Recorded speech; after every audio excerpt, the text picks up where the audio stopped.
பரமா படிடா. Hello guys, welcome back to my channel. இன்றைக்கி நம்ம என்ன சம்மரி பார்க்க போகிறோம் அப்படின்னா, a gift of goddesses Lakshmi. இதை எழுதினவங்க மனோபி பந்தோபத்யாய். இதை ஆக்சுவலாக 2 பேர் எழுதியிருக்காங்க. முகர்ஜி பாண்டே அப்படின்ற ஒருத்தங்களோட சேர்ந்து தான் மனோபி இதை எழுதியிருக்காங்க. ஆக்சுவலாக எதை பற்றி பேசுகிறாங்க அப்படின்னா, இந்த மனோபி அப்படின்றவங்க ஒரு டிரான்ஸ்ஜெண்டர், சரியா? அவங்க மட்டும் எழுதியிருந்தாங்க அப்படின்னா இது ஒரு ஆட்டோபயோகிராஃபி ஆயிருக்கும். ஆனால் இதில் 2 பேர் சேர்ந்து எழுதியிருக்காங்க. ஆக்சுவலாக இந்த முகர்ஜி பாண்டே அப்படின்றவங்க வந்து ஒரு ஜேர்னலிஸ்டாக இருப்பாங்க. அவங்க கிட்ட இந்த மனோபி அவங்களுக்கு நடந்த விஷயத்த நரேட் பண்ணுற மாதிரி தான் இந்த நாவல் இருக்கும். ஸோ இதை வந்து ஆட்டோபயோகிராஃபி அப்படின்னு சொல்லி எடுத்துக்க முடியாது. இது ஒரு பயோகிராஃபிக்கல் நாவல், ஓகேவா? யூஸ்வலாக டிரான்ஸ்ஜெண்டர் அப்படின்றவங்க பிறக்கும்போது பையனாக பிறந்து அப்புறம் அவங்கள ஒரு கேர்ள் அப்படின்றத அவங்க ஐடென்டிஃபை பண்ணிவிட்டு அவங்களுக்கான ஐடென்டிட்டி டிரான்ஸ்ஜெண்டர் அப்படின்றது அவங்களுக்கு தெரிஞ்சு அவங்க ஒரு விமனாக மாறுவாங்க இல்லையா? அதே மாதிரி இந்த மனோபி அப்படின்றவங்களும் சின்ன வயசில் பாயாக பிறந்து அதுக்கப்புறம் ஒரு டிரான்ஸ்ஜெண்டராக மாறியிருப்பாங்க. அந்த ஜேர்னியை பற்றி தான் இந்த நாவலில் மென்ஷன் பண்ணியிருப்பாங்க. அந்த ஜேர்னியில் இவங்க எவ்வளோ ஸ்ட்ரகிள்ஸை ஃபேஸ் பண்ணாங்க அப்படின்னும் அது எல்லாத்தையும் ஓவர் கம் பண்ணி வர்றதுக்கு இவங்களுக்கு ஹெல்ப் பண்ண ஒரு வெப்பன் என்ன அப்படின்னா அது எஜுகேஷன் தான் அப்படின்றதையும் ரொம்ப ஸ்ட்ராங்காக சொல்லியிருப்பாங்க. ஸோ ஒரு டிரான்ஸ்ஜெண்டர் வந்து சொசைட்டியில் நல்ல ஒரு பிளேஸ்க்கு போகணும் அப்படின்னா கண்டிப்பாக அவங்க படிக்கணும் அப்படின்றத ரொம்ப ஸ்ட்ராங்காக இதில் சொல்லியிருப்பாங்க. நெக்ஸ்ட் என்னென்னா, ஒரு டிரான்ஸ்ஜெண்டர் வந்து சொசைட்டியால் எவ்வளோ ப்ராப்ளம்ஸ் வந்து ஃபேஸ் பண்ணுறாங்க அப்படின்றதையும் இதில் கிளியராக கொடுத்துருப்பாங்க. ஓகே, சம்மரி பார்த்துடலாம். வெஸ்ட் பெங்காலில் சித்தரஞ்சன் பந்தோபத்யாய் அப்படின்றவருக்கும் ரிமா பந்தோபத்யாய் அப்படின்றவங்களுக்கும் 2 கேர்ள் சில்ட்ரன் இருப்பாங்க. அது போக 3rd அவங்களுக்கு ஒரு பாய் சைல்டு பிறக்கும். பொதுவாகவே ஃபேமிலிஸில் பையன் பிறந்தா அவங்க வந்து ரொம்ப செலிப்ரேட் பண்ணுவாங்க. அவங்களுக்கு ஒரு வாரிசு பிறந்துட்டதான்னு நினச்சி அவங்க ரொம்ப ப்ரௌடாக ஃபீல் பண்ணுவாங்க இல்லையா? அந்த மாதிரி இப்போ ஒரு பையன் பிறந்துட்டான் அப்படின்றதுனால அவங்க ரொம்ப சந்தோஷமாகவும் ப்ரௌடாகவும் ஃபீல் பண்ணிகிட்ருக்குறாங்க. அதை ரொம்ப செலிப்ரேட் பண்ணுறாங்க. ஸோ அவ்வளோ செலிப்ரேட் பண்ணி அந்த பையனை வந்து வளர்க்குறாங்க. அப்படி அந்த பையன் வளர்ந்து வரும்போது ஃபேமிலியில் வந்து நிறைய செல்வம் சேருது. அதாவது இவங்க ஃபேமிலி வந்து கொஞ்சம் ரிச் ஆகுறாங்க. மோஸ்ட்டாக என்ன சொல்லுவாங்கன்னா, ஒரு ஃபேமிலியில் 3rd ஒரு பொண்ணு பிறந்தா அப்படின்னா அந்த ஃபேமிலி வந்து கண்டிப்பாக ரிச் ஆயிடுவாங்க. அவங்க வீட்டில் வந்து நிறைய பணமும் நகையும் சேரும் அப்படின்னு சொல்லுவாங்க. அந்த பொண்ணை வந்து லக்ஷ்மி மாதிரி, காடஸ் லக்ஷ்மி இருக்காங்க இல்லையா, அவங்களோட கம்பேர் பண்ணுவாங்க. அவங்களே வந்து பிறந்துட்டதை அவங்க நம்புவாங்க. இப்போது இங்கே இந்த பையன் பிறந்ததுக்கும் அதே மாதிரி நடக்குது. அவங்க நெய்பர்ஸ் எல்லாருமே காடஸ் லக்ஷ்மி தான் பையனாக பிறந்திருக்காங்க, ஸோ இவன் வந்து பாய் லக்ஷ்மி அப்படின்னு சொல்லி எல்லாரும் சொல்கிறாங்க. அந்த பையனுக்கு சோம்நாத் அப்படின்னு பேர் வைக்கிறாங்க. இந்த சோம்நாத் தான் மனோபி அப்படின்றவங்களா மாறி இருக்கிறாங்க. ஸோ சோம்நாத் வந்து வளர ஆரம்பிக்கிறாரு. அவர் வளரும்போதே அவருக்குள்ள கேர்ளுக்குள்ள எல்லா நேச்சரும் இருக்குது. அவரோட சிஸ்டர்ஸ் இருக்காங்க இல்லையா, அவங்களோட ட்ரெஸ் எல்லாம் இவர் போட்டு பார்க்குறாரு. அவங்களுக்கு இருக்கிற காஸ்மெட்டிக் ஐட்டம்ஸ் எல்லாத்தையுமே இவர் போட்டு பார்க்குறாரு. சின்ன வயசில் இருக்கும்போது சில பேரண்ட்ஸ் வந்துட்டு அவங்களுக்கு லைனாக இப்போ பசங்க தான் இருக்கிறாங்க அப்படின்னா அவங்களுக்கு பொன் குழந்தைங்க பிடிக்கும் அப்படின்னா அந்த பசங்களுக்கு பொண்ணுங்க மாதிரி ட்ரெஸ் பண்ணி விட்டு பார்ப்பாங்க. ஸோ அந்த மாதிரி தான் பையனுக்கு பிடிச்சிருக்கு, ஸோ அந்த மாதிரி அவன் ட்ரெஸ் பண்ணுறான் அப்படின்னு சொல்லிட்டு அவங்க பேரண்ட்ஸ் வந்து அதை பெருசாக எடுத்துக்கல. ஆனால் வளரும்போது அவன் ஃபுல்லாகவே அந்த கேர்ளுக்குள்ள ஆட்டிடியூட்லேயே அவன் வளர்றான் அப்படின்றது இவங்களுக்கு தெரிய வரும்போது இவங்க ரொம்ப ஃபீல் பண்ண ஆரம்பிக்கிறாங்க. இவன் ஸ்கூலுக்கு போக ஸ்டார்ட் பண்ணுறான். ஸ்கூலுக்கு போகும்போது இவனுக்கு நல்ல கேர்லி ஹேர் இருக்கும். அவனை எல்லாருமே பொண்ணுன்னு தான் நினைப்பாங்க. ஏன்னா அவனோட ஆக்டிவிட்டீஸாக இருக்கட்டும், அவன் பேசுகிற விதம் எல்லாத்தையும் வச்சு அவன் பொண்ணுன்ற மாதிரி நிறைய பேர் நினைக்கிறதுக்கு வாய்ப்புண்டு. இவன் வந்து எஜுகேஷனில் ரொம்ப டாப்பாக இருப்பான். எப்போவுமே இவன் தான் கிளாஸ் ஃபஸ்ட்டு வருவான். ஸோ நல்லா படிச்சுட்ருக்கிற ஒரு சமயத்தில் கூட எல்லாருமே இவனை மார்க் பண்ணிட்டு தான் இருந்தாங்க. ஏன்னா இவனோட ஆக்டிவிட்டீஸ் பார்த்து எல்லாரும் மார்க் பண்ணிட்டு தான் இருப்பாங்க. அப்படி இவனை எல்லாரும் மார்க் பண்ணும்போதும் இவனுக்குள்ள டிஃப்ரென்சஸ் தெரியும் போதும் இவனுக்கு வந்து ரியலைஸ் ஆகுது, நம்ம வந்து பையனுக்குள்ள ஹேபிட்ஸ் எதுவுமே நம்மளுக்கு இல்லை, பொண்ணுக்குள்ள ஹேபிட்ஸ் தான் நம்மளுக்கு இருக்குது அப்படின்றது அவங்களுக்கு தெரிய வருது. இப்போது சோம்நாத்துக்கு வந்து ஸ்கூலுக்கு போகும்போது அவங்க கிளாஸில் உள்ள பொண்ணுங்களை விட கிளாஸில் உள்ள பசங்களை பார்க்கும்போது இவங்களுக்கு ஒரு அட்ராக்ஷன் வருது. இவர் ஒரு பையன்தான், ஆனால் இவருக்கு பசங்களை பார்க்கும்போது அட்ராக்ஷன் வருது. யாரெல்லாம் இவரை வந்து ரொம்ப டேக் கேர் பண்ணிக்கிறாங்களோ, இவரை வந்து ஏதாவது பிரச்சனையிலேருந்து சேவ் பண்ணுறாங்களோ அவங்க மேலாம் இவருக்கு ஒரு அட்ராக்ஷன் வருது. இதை பார்க்கும்போது அவருக்கு வித்தியாசமாக ஃபீல் ஆகுது. அவருக்குள்ளே நிறைய குவெஸ்டன்ஸ் வந்து ரேஸ் ஆகுது.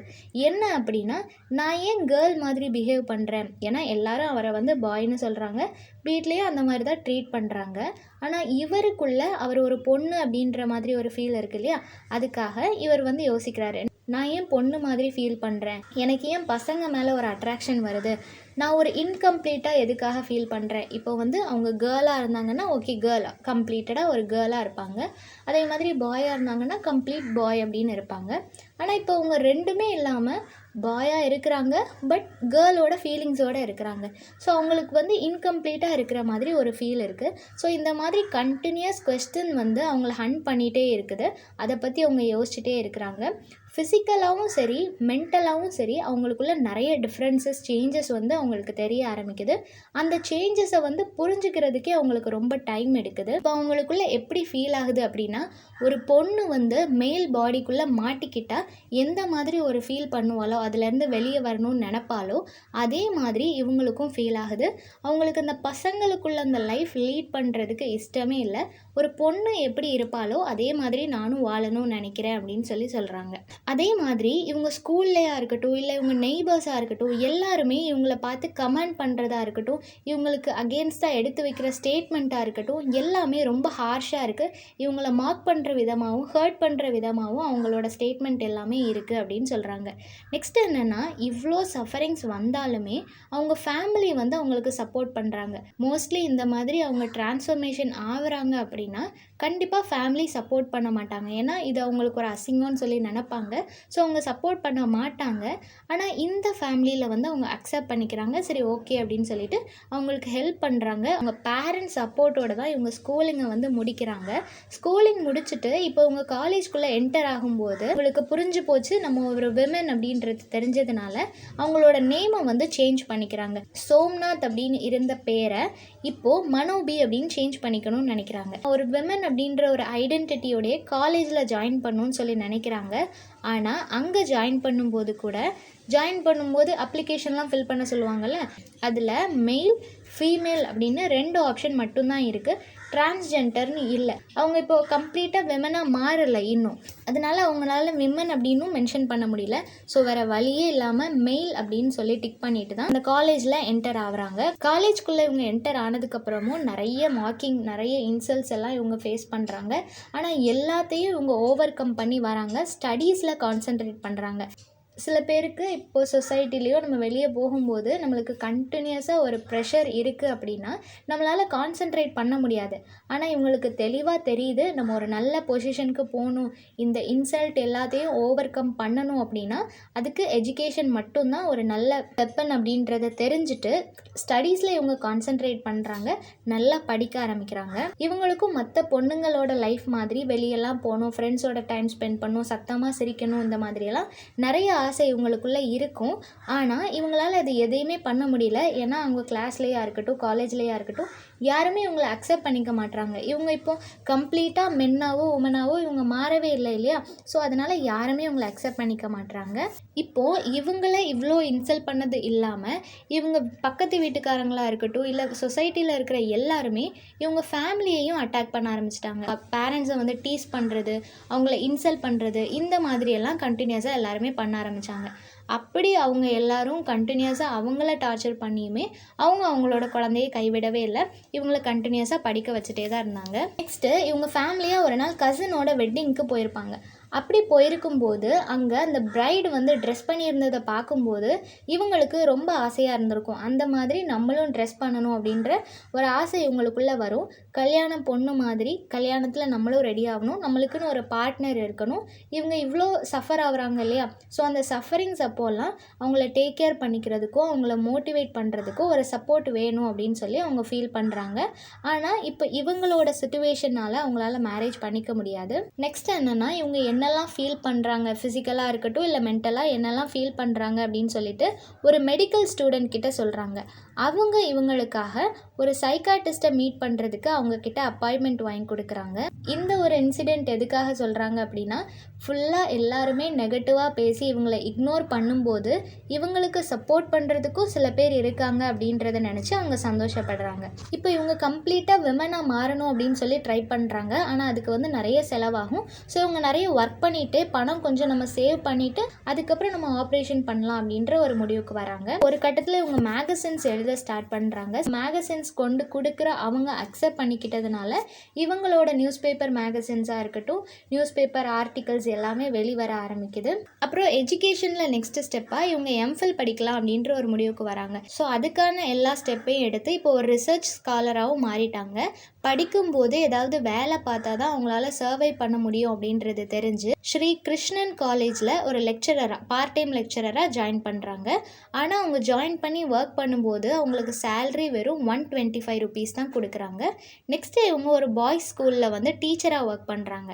ஆனால் அங்கே ஒர்க் பண்ணும்போதும் அந்த சரௌண்டிங்கில் உள்ளவங்க எல்லாருமே இவங்க ஏதோ ஒரு காட்சி பொருள் மாதிரி, டிரான்ஸ்ஜெண்டர்னால் எப்படி இருப்பாங்க அப்படின்னு சொல்லி பார்க்கணுன்னு சொல்லி இவங்கள வந்து பார்க்குறது, இந்த மாதிரிலாம் பண்ணும்போது இவங்க மென்டலாக ரொம்ப சஃபர் ஆகுறாங்க. ஸோ அப்படியெல்லாம் அவங்க பண்ணதை பார்த்துட்டு இவங்க கம்ப்ளீட்டாக நான் ஒரு விமனாக மாறியே ஆகணும் அப்படின்றதுல ரொம்ப ஸ்டபனாக இருக்கிறாங்க. இவங்க ஒரு விமனாக மாறுறதுக்கு ஃபேமஸ் மாடர்னிஸ்ட் போயட் ஒருத்தங்க ஹெல்ப் பண்ணுறாங்க. அவங்களோட சப்போர்ட்டோட நிறைய ட்ரீட்மெண்ட் எடுத்துக்கிறாங்க. அந்த ட்ரீட்மெண்ட்டால் நிறைய சைடு எஃபெக்ட்ஸ் கூட வருது. ஆனால் அது எல்லாத்தையுமே இவங்க தாங்கிக்கிறாங்க. ஏன்னா அவங்களுக்கு ஒரு ஐடென்டிட்டி வேணும், அதுக்காக அவங்க எல்லாத்தையுமே தாங்கிக்கிறாங்க. அந்த ட்ரீட்மெண்ட் எல்லாத்தையும் கண்டினியூஸாக எடுத்துகிட்டு இருக்கிறாங்க. நெக்ஸ்ட் என்ன நடக்குது அப்படின்னா 2003 வந்து இவங்க நிறைய மணி கலெக்ட் பண்ணி அந்த ஆப்ரேஷனையும் பண்ணி கம்ப்ளீட்டாக விமனாக மாறிடலாம் அப்படின்ற ஒரு முடிவுக்கு வராங்க. நெக்ஸ்ட்டு இப்போ இவங்க ஒரு விமனாக மாறிட்டாலுமே இவங்களுக்குன்னு ஒரு ஐடென்டிட்டி வேணும் அப்படின்றதுக்காக இவங்க ஒரு நல்ல ஜாபுக்கு நம்ம போகணும், நல்ல பொசிஷனில் இருந்தால் தான் நம்ம பேரை வச்சு கிடையாது, நம்மளோட ஒர்க்கை வச்சு நம்மளை மென்ஷன் பண்ணுவாங்க அப்படின்ற ஒரு எண்ணத்தினால இவங்க இப்போ ஒரு காலேஜுக்கு பிரின்சிபல் ஆகலாம் அப்படின்னு சொல்லி முடிவு பண்ணுறாங்க. நெக்ஸ்ட்டு இவங்களோட சர்டிஃபிகேட்ஸில் இவங்களுக்கு ப்ராப்ளம் வருது. இப்போ இவங்க ஏதாவது இன்டர்வியூக்கு போனாங்க அப்படின்னா ஸ்கூல் காலேஜ் எல்லாத்துலேயுமே இவங்க பேர் சோம்நாத்னு இருக்கும். ஆனால் ரிசர்ச் கோர்ஸில் எல்லாமே இவங்க பேர் மனோபி அப்படின்னு சொல்லி இருக்கும். ஸோ அதனால இவங்களுக்கு நிறைய ப்ராப்ளம்ஸ் வருது. மனோபி, சோம்நாத் 2 பேருமே ஒருத்தங்க தான். அவங்க ஒரு டிரான்ஸ்ஜெண்டர் அப்படின்றது அவங்களுக்கு புரிய வைக்கிறதுக்கு இவங்களுக்கு நிறைய டைம் எடுத்துட்டு நெக்ஸ்ட்டு இவங்க PhD முடிக்கிறாங்க. ஸோ டாக்டரேட்டும் வாங்கியாச்சு. இப்போ இவங்களோட 16 வருஷ எக்ஸ்பீரியன்ஸை வச்சும் இவங்களோட PhDயை வச்சும் ஒரு காலேஜில் இவங்க ஒரு ப்ரொஃபஸர் ஆகுறாங்க. ஸோ அசோசியேட் ப்ரொஃபஸர் அப்படின்னு மாறும்போது தான் இவங்களோட ஐடென்டிட்டியே மாறுது. 2015 கிருஷ்ணா நகர் விமென்ஸ் காலேஜில் இவங்க பிரின்சிபல் ஆகிறாங்க. நெக்ஸ்ட்டு பெங்கால் கவர்மெண்ட் இந்த மனோபி அவங்கள டிரான்ஸ்ஜெண்டர் டிபார்ட்மெண்ட் போர்டில் வைஸ் சேர்பர்சனாகவும் அனௌன்ஸ் பண்ணுறாங்க. இவங்க LGBTQன்ற கம்யூனிட்டிக்கும் சப்போர்ட் பண்ணுறாங்க. ஏன்னா இவங்களுக்கு யாரும் சப்போர்ட் பண்ணல, ஆனால் இவங்க அவங்க கம்யூனிட்டியில் இருக்கிற மற்றவங்களுக்கு ஹெல்ப் பண்ணி எஜுகேஷ்னலாகவும் சரி சொசைட்டிலேயே அவங்க ஒரு நல்ல நிலைமைக்கு வரணும் அப்படின்னு சொல்லி ட்ரை பண்ணுறாங்க. ஸோ இந்த நாவலில் இவங்க ரொம்ப ஸ்ட்ராங்காக சொல்கிற விஷயம் என்ன அப்படின்னா, நம்மளுக்கு ஒரு ஐடென்டிட்டி வேணும் அப்படின்னா கண்டிப்பாக நம்ம படிக்கணும். படித்து ஒரு நல்ல பொசிஷனுக்கு போயிட்டோம் அப்படின்னா கண்டிப்பாக அந்த ஒரு ஐடென்டிட்டி நம்ம இது வரைக்கும் கடந்து வந்த எல்லா பாதையுமே மாற்றுறதுக்கு ஒரு வாய்ப்பாக இருக்கும். ஸோ எஜுகேஷனோட இம்பார்ட்டண்ட்டை அவங்களோட லைஃப் ஸ்ட்ரகிள்ஸை வச்சு சொல்லியிருக்காங்க. ஸோ இந்த சம்மரி எல்லாருக்கும் புரிஞ்சிருக்கும்னு நினைக்கிறேன். நெக்ஸ்ட் என்ன டாப்பிக்கில் வீடியோ போடலான்னு சொல்லி கமெண்ட் பண்ணுங்கள். தேங்க்யூ ஃபார் வாட்சிங்.